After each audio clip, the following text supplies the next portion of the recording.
Prezado telespectadores, boa noite. Mais uma edição do programa Nenê Once Entrevista. Mais uma vez, falando daqui, do Centro Empresarial Lucas Mangini. Nosso entrevistado de hoje é o Dr. Demarco, médico oftalmologista, especialista em catarata e retina, que possui um currículo exuberante. Ele é professor da Faculdade de Medicina de Rio Preto, da FAMERP, membro da Sociedade Americana de Cirurgia de Catarata e Refractiva e membro da Academia Americana de Oftalmologia. E sua senhora, a doutora Ana Lúcia Gardim Demarco, também é oftalmologista, especialista em glaucoma, né, doutora? E professora também da FAMERP. Exatamente. Beleza, parabéns. Muito obrigado. Tenho acompanhado o seu trabalho e é uma honra muito grande recebemos o senhor aqui. E vamos começar pelo básico, doutor. O que é a catarata? Primeiramente, eu gostaria de agradecer estar aqui no seu programa. Uma boa noite a todos os telespectadores. A catarata é, por definição, qualquer opacidade que venha acontecer numa lente localizada dentro do olho que nós costumamos chamar de cristalino. Quando essa lente, o cristalino, torna-se opaco, nós temos então a definição de catarata. Pode acontecer em qualquer período da vida. Por exemplo, não é só do idoso que tem catarata. Uma criança, quando ela nasce com alguma alteração dentro dos olhos, nessa lente, que impeça a luz de entrar dentro dos olhos, então ela tem também a chamada catarata, só que nesse caso congênita. A catarata pode acontecer por trauma, por exemplo, o indivíduo foi jogar futebol, tomou uma bolada ou pacificou, o cristalino também pode acontecer. Como pode acontecer também por uso de alguns medicamentos, dentre eles o corticoide, né, que é usado em grande escala, também pode acontecer. Mas a catarata, na grande maioria, é a catarata chamada catarata senil, que acontece em mais de 98% dos casos.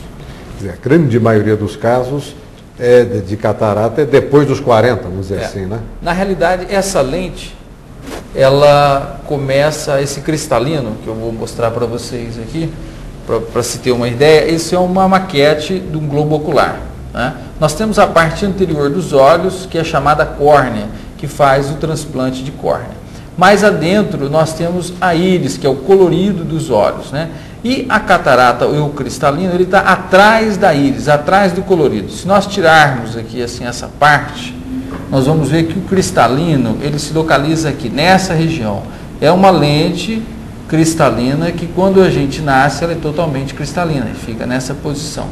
Com o tempo, ela começa a tornar-se opaca. Então, ela começa a ficar dessa maneira, impedindo que a luz, quando entre pela pupila menina dos olhos, não alcance o fundo dos olhos, não seja transmitida para o cérebro para acontecer a interpretação da imagem. Quando o indivíduo começa a ter 45, 50 anos, essa lente começa a sofrer pequenas opacificações, que vai coincidir por volta dos 60, 70, com grandes opacificações, com grandes dificuldades de visão. Sim, mas isso vou tomar por base eu mesmo, né? Quer dizer, já passei dos 50, já faz tempo, e eu acho que eu não tive nenhum sintoma de qualquer deficiência visual, a não ser para ler, evidentemente, né? A vista cansada. Mas quer dizer que não é geral, né? São algumas pessoas que têm isso na idade. Na realidade, há uma diminuição da capacidade de foco, né? Então o indivíduo começa a colocar o braço mais distante para poder ver as coisas mais distantes. Ele perde a capacidade de contração. Essa lente, ela vai se tornando endurecida na primeira fase, depois vem as fases das opacificações. Então o indivíduo começa a colocar as coisas mais distantes, até que ele precisa de um óculos para poder corrigir. Aí vai passando o tempo, precisa aumentar o óculos porque está ficando ruim novamente. Então nós sabemos que essa lente sofre esse tipo de transformação. Depois vem a parte que começa a ficar mais opaco, que nós vamos, por definição, seria, vamos dizer assim, a catarata, por definição clássica, seriam essas opacidades. Mas todo esse processo está relacionado com esse tipo de lente. E isso é muito importante entender, por quê? Porque no passado, né, nós operávamos a catarata quando ela estava totalmente opaca.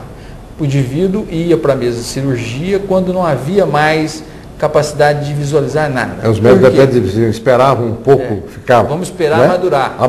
Amadurecer. E o que nós tínhamos? Nós tínhamos um problema muito grande, que a técnica que a gente realizava naquela época era uma técnica que cortava o olho, dava-se muitos pontos, então nós tínhamos uma grande quantidade de perdas de visão, então eram muitas complicações. Com o tempo houve uma evolução tecnológica muito grande. Exatamente isso. Queria perguntar ao senhor agora, né? Quais as novas tecnologias para a cirurgia de catarata?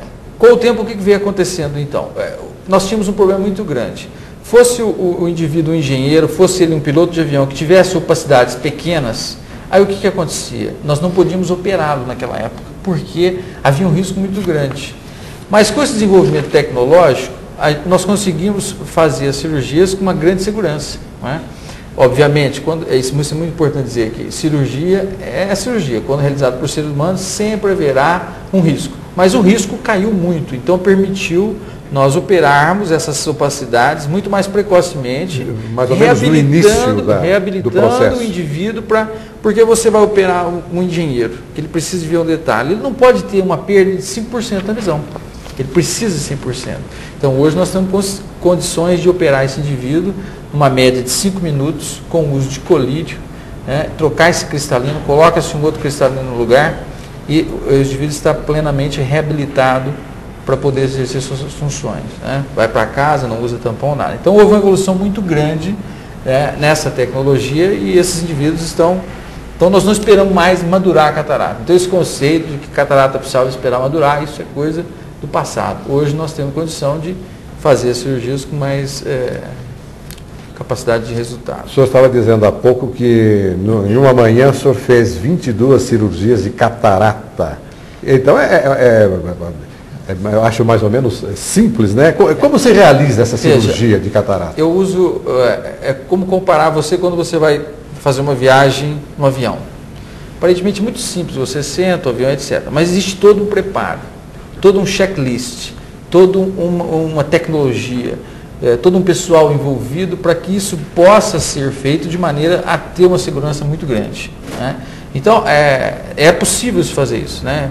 Evidentemente que alguns cirurgiões demoram um pouco mais, usam um outro tipo de técnica, isso varia de pessoa para pessoa, mas alguns cirurgiões hoje conseguem realizar esse tipo com uma determinada facilidade, podendo inclusive realizar com certa tranquilidade 20 cirurgias pela manhã.